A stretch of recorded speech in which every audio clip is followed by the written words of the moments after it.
Hello everyone, my name is Jimmy and welcome to The Last Lap. In today's video, we're going to be breaking down the NASCAR Cup Series race from Richmond Raceway. I was there, so I'll give my thoughts and my experience and all that stuff, but before we hop into it, just want to remind you guys to hit that like button and subscribe button. We'd greatly appreciate it if you did that. Helps our channel grow. And you can also check us out on our social media pages at The Last Lap News. Those will be linked in the description down below as always. But let's go ahead and hop straight into the episode.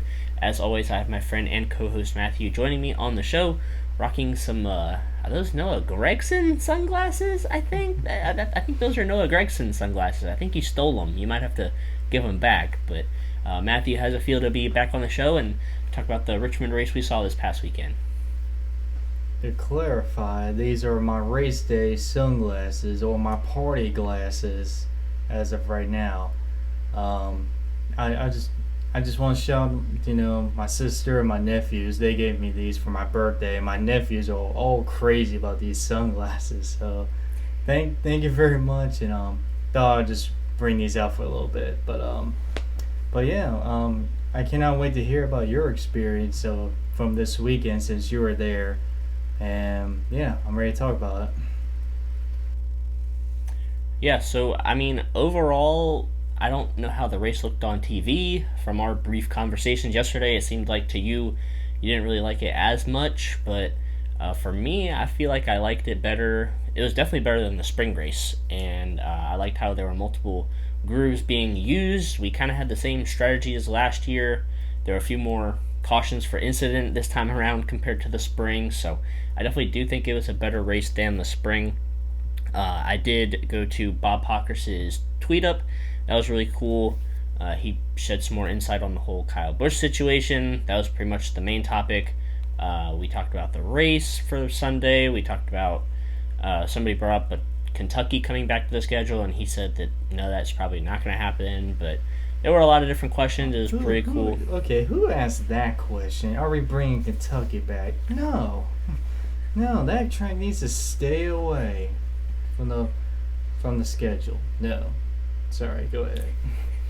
But yeah, that was cool. And then I went to my, I guess, quote unquote, secret spot at the track where I catch a lot of drivers getting off their golf cart heading into one of the suites, and I got to get a picture and a few autographs with some drivers, including Mr. Kyle Busch himself, so that was pretty cool. Had to snap the pic and send it to Matthew to show him who I found at the racetrack. Also saw Denny Hamlin, William Byron, Austin Cindric, and Joe Gibbs. So that was really cool to be able to see those drivers, get their autographs and owners. But yeah, as for the race itself, I'll give a quick overview of it, and then I'll give my thoughts and opinions.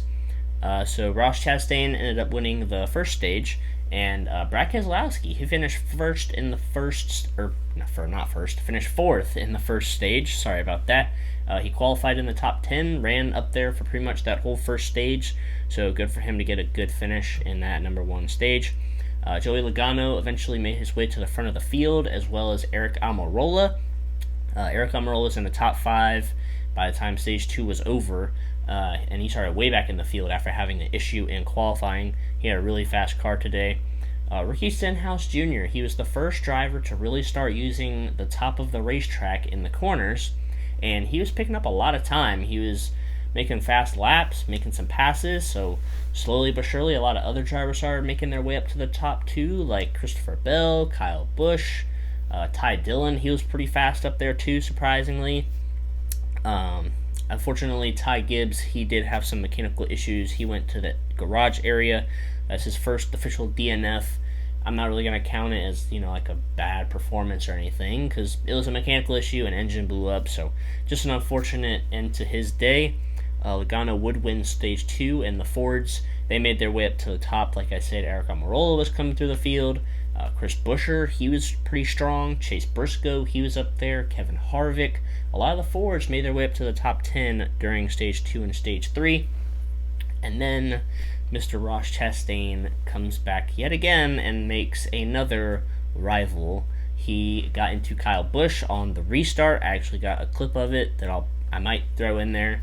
But yeah, Ross Chastain got into Kyle Busch in turn 3 and 4, spun him around. I think Eric Jones was involved a little bit too, as well as Martin Truex Jr. Everybody was able to get going again and all of that, I think, for the most part. But once again, Ross Chastain being a little too aggressive on those restarts got somebody once again. So we'll have to see how that ends up throughout the rest of the season. Keep an eye on those two drivers. Christopher Bell, he spun off of turn 4 at one point. Chase Briscoe unfortunately had to pit under green flag, non-scheduled stop due to part of his exhaust catching on fire. I think I heard that like a piece of rubber got caught in it or something and had to come down pit road. They put that fire out and he went right back out there. He was running in the top 5 at the time, so that was a tough break for him. Kevin Harvick took the lead from Joey Logano with about 60 laps to go, and then there were green flag pit stops after that, and Harvick was able to maintain his lead over Chris Buescher. Chris Buescher was in second place, and he actually caught Kevin Harvick and was trying to pass him.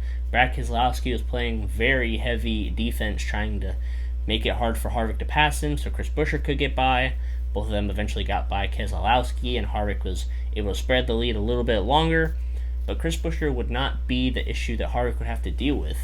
It would actually have to be Christopher Bell, who pitted like 10 laps later than Kevin Harvick did, so he had the fresher tires. Just a little bit fresher tires mean a lot at Richmond now.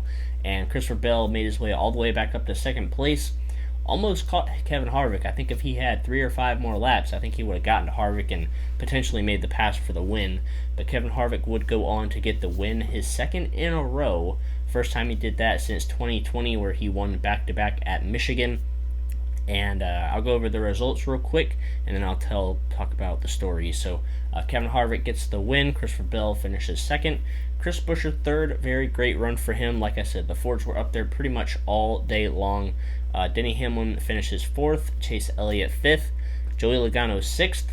I don't really know how he fell back that far. I don't know if he was doing a little bit of a different pit strategy than everybody else, but he dropped down to sixth. I think he had one of, if not the best cars today.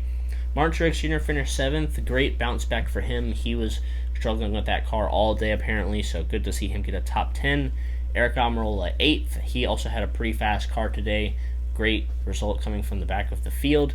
Kyle Busch finished ninth after that incident with Ross Chastain, and Ryan Blaney rounds out the top 10. So I'm going to talk about Kevin Harvick and Ford real quick. So if you guys don't remember, last week after Kevin Harvick won at Michigan, I said, watch out for Kevin Harvick.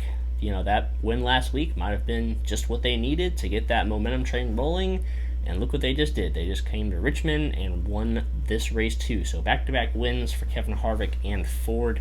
They have continued to show pretty good speed at these smaller tracks and smaller ovals like Richmond, Gateway, the Coliseum, all these shorter ovals. The Fords have been looking pretty good, and honestly I wasn't expecting them to do too well today, but I guess I'm not really surprised either. I was really expecting a lot of Toyotas up at the front of the field today, and I'm going to call this a struggle race, quote unquote, for the Toyotas. I mean, they all of the Joe Gibbs cars finished in the top 10, but none of them were really up fighting for the lead. Like, Denny Hamlin was pretty much the only one that was in the top 3 or 5 for most of the day. I know Christopher Bell got up to second place, but I would call this a letdown for the Toyotas coming into arguably their best track on the schedule and not really leading any laps, not really contending for the win. So I'm going to say it was a letdown day for the Toyotas. They continue to struggle, and as they go into Watkins Glen next week, I'm not expecting anything much better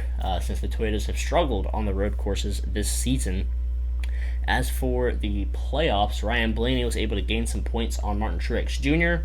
Blaney is now 26 points ahead of Truex for that final spot in the playoffs. I think we're going to get a repeat winner next week at Watkins Glen. I think the only real threats there would be possibly a Michael McDowell and maybe a Chris Buescher. I think those are the two real only threats to winners that could make their way into the playoffs. Obviously, you have like AJ Allmendinger too, but he's not eligible for the playoffs. So I think those are the two real main threats, I would say. But I would think that we're going to still get a repeat winner next week. And then Daytona is up in the air. Anybody could win that. So right now, Ryan Blaney is safe, but there's still 2 races left, so we'll have to see how that goes. So that's going to go ahead and wrap it up for my part of talking about all of this from Richmond. So Matthew, what do you have to say about what you saw from Richmond on Sunday? right. So I want to first talk about Kevin Harvick and how this season has continued to be so unpredictable. Kevin Harvick, just a few weeks ago, we were talking about him being washed, basically. I mean, I was kind of I am guilty of saying that, to be honest, and I apologize, Mr. Harvick. But we were talking about how he was washed like those few weeks ago. There was a point he was out of the playoffs, and all of a sudden he's a back-to-back winner, and he almost looks like a championship contender. I mean, that's just how unpredictable this season has become. And another guy that I think has been real quiet under the radar in terms of gaining good momentum is Christopher Bell. I feel like ever since his win in New Hampshire, he's been quietly like having a good streak going. So I think that's another guy to keep an eye on if he starts to get going. Chris Buescher, he did an amazing job that race. I thought he was going to blow up the whole playoff grid and become the 16th different winner. I did not see Chris Buescher being good at Richmond. I was expecting Watkins Glen, to be honest, because of how good he's been on the road courses this year. But he came out of nowhere at Richmond, and he was so close. I feel like he would have gotten the lead if there wasn't that one lap car in his way, and that pretty much just killed this whole momentum, and that pretty much did it for him. But he was that close of winning. So that was a great job for Chris Buescher. And it's not over for him just yet. He's still got Watkins Glen and Daytona. And I feel like he could do good at both of those tracks, especially Daytona, since, well, Ford's always been good at super speedways, especially Daytona. And he did win the duel this year, so that's still someone to keep an eye on. But yeah, I mean, Kevin Harvick winning back-to-back races, especially towards the end of the regular season, I did not see that coming at all. And I'm curious to see if he even keeps this momentum for the playoffs, because this is the perfect time to get hot, you know. It's right when that playoffs start, and he's getting to that right spot right there. So we're going to have to watch out for Happy Harvick here for these playoffs, I think. And man, I mean, who's next to start catching fire? Is like Chase Briscoe going to suddenly catch fire and he's going to become a championship Ford contender? That's how unpredictable this season has come. I don't know if that's going to for real happen, but that's just like an example.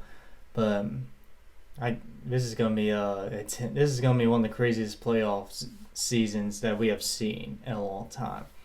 And I'm telling you what, with Kevin Harvick winning back-to-back races, I'm sure Kyle Busch's decision is starting to get easier when he starts seeing that 4-car winning. Now it's like, man, you know what? This team is not as bad as I thought it was. All they need is the right driver. And Kevin Harvick, of course, is that right driver. But it looks like that team's starting to get the momentum going. And, yeah, if I'm Kyle Busch, that's looking like a good option right now. So I'm not going to be surprised if he goes there. But that's a discussion for another time, unless some news breaks later. But, yeah. I want to talk about Richmond real quick. In my opinion, Richmond is just such a confusing track because from a driver's perspective, I think it's real fun to watch if you're in the driver's seat because it seems like it's hard to drive at this racetrack, especially coming off the corner. But from a fan's perspective, it's not really the best racing, to be honest. Which is shocking because it's a short track. Everyone loves short track racing, but for some reason this track race is like an intermediate racetrack that was back in like 2016 or something like that, back in the Gen 6 era. But yeah, this track is just real confusing, and I thought the race was just average in my opinion. The only reason this race was not that bad was because of strategy. Strategy kept it interesting. I mean, we saw Christopher Bell almost win the race because he pitted later than Harvick, but he got held up by a lap car, and if it wasn't for that, he probably would have won the race. He was just that close. But yeah, strategy kept that race interesting. But other than that, nothing much really happened besides Kyle, as he quoted, getting chastained. Yeah, that's pretty much that's pretty much one of the only things that happened that race. But yeah, my opinion. I mean, some people may agree, some people may disagree, but my opinion, Richmond deserves 1 day. That's just me. But if you're going to do 1 day, I want them to replace it with a short track. Don't replace it with a road course or intermediate track. I want that day to be by a short track. So keep the schedule diverse. So yeah, it could be Nashville Fairgrounds. That's my choice because that seems like the more realistic option compared to North Wilkesboro, which I think that's a long ways away from being Cup ready. It's getting there. I mean, it seems like it's fun over there in North Wilkesboro. I want to go there, but I think they're still really far away from Cup racing. But yeah, I cannot wait to see how Harvick does the rest of the season, and yeah, Watkins Glen's gonna be an interesting race weekend with one spot left. Yeah, I want to reiterate your point about the like inconsistency, I guess you could call it, of this season so far, the unpredictability of it, because the drivers that we expect to do well every week, like Ross Chastain, Tyler Reddick, like they struggled at Richmond. Tyler Reddick spun out like on lap 3, and then we never saw him again. And then Ross Chastain won the first stage, and he looked like he had a decent car, and then he just kind of fell off and disappeared. So, and then Kevin Harvick comes out of nowhere and wins 2 races in a row. Chris Buescher's up there. So I love how unpredictable this season is, and I'm wondering how much more of that will get in the playoffs. I think this will arguably be one of the best NASCAR playoffs we'll ever have. We could go into Phoenix and have legit no idea who is going to win the championship. So I'm very excited to see how that goes. But let's go ahead and rate this race before we get up out of here. So for me, I think I'll give it like I'm going to go a little bit random here. I'm going to give it a 6.3 out of 10. I think it was better than the spring race. I don't remember what I rated that, but it was better than that. But I mean, I think it was better than Martinsville. Well, Martinsville is probably the worst short track we had all year, so it's better than that as well. It's just very weird that the short tracks haven't been as good as we would have expected to. But I did like the fact that you could run multiple groups. You could run the top of the track, the bottom of the track. There was a few more incidents than the spring race, like I said, so it was an okay race, but I'll go ahead and give it a 6.3 out of 10. So, Matthew, what are you going to rate this race from Richmond? I'm going to give this race a 5 out of 10. This was average to me. The only reason I'm not giving it lower than that because strategy kept it interesting. I mean, we pretty much got almost a photo finish there with Christopher Bale coming in late, but here's a fix that they could do to make these short track racing better. How about add some more horsepower? I feel like if you add more horsepower, I feel like they can actually have more takeoff speed because those cars just stall so easily. I feel like the horsepower they have now is just not enough for these short tracks. I think they need more horsepower for the package they have intermediates is perfect. Don't touch it. But for like short tracks or road courses, why don't you just experiment and increase the horsepower and see what that does? I think that could make a difference in my opinion. Like, go back to last year with 750. Do that. Yeah, that's a fair point. I wonder, NASCAR might take that into consideration. I know they might experiment with something in Martinsville in the fall, not with horsepower, but just with the car in general and the tire and all that kind of stuff. But we're going to go ahead and talk about our fantasy update real quick, and then we'll get on out of here. So I'm surprised I did as decent as I did because I had like Martin Truex Jr. in my lineup. I think I had William Byron in my lineup, and they didn't really do too good on Sunday. So you got 198 points, and I got 190. So you beat me by 8 points. You grew that lead just a little bit more. It's up to a 29-point lead for you now as we head into Watkins Glen. So it's going to be interesting to see how that continues to play out through the rest of the regular season. And then I think we get 5 picks with every driver heading into the playoffs too. So I like how we're still, it's, you're pulling away a little bit, but you're not too far away, so I can still maybe catch you. But anyways, that's going to go ahead and wrap it up. Matthew, do you have anything else before we go ahead and finish the video off? I know this is not the preview video yet, but I want to give a little sneak preview who's going to be racing this weekend. Project 91 is making their debut this coming weekend, Watkins Glen. Kimi Räikkönen, the former F1 champion, is going to be racing there. I cannot wait to see how it does. Now, I'm not going to put too high expectations. I don't expect him to win. Even though he is in the trackhouse car, I think he does have a shot of running well. So, but I mean, this is the next gen car. We have seen even crazier things happen. So, maybe Kimi Räikkönen might win a NASCAR race, but we'll see. Yeah, it's gonna be. I think we're gonna have some international eyes on NASCAR this week, and because of Kimi Räikkönen and how big he was in Formula One, they call him the Iceman. So, just a little sneak preview for this weekend. Yeah, that's going to be obviously more talked about in our preview video coming out in a few days, but that's going to go ahead and wrap it up for this video. We hope you all enjoyed it. We're going to be talking about Watkins Glen next week, along with the whole Kimi Räikkönen making his debut and any other kind of news that has come out this week. Make sure you guys stay tuned to our social media channels for updates, but until next time, we will see you guys in our next video.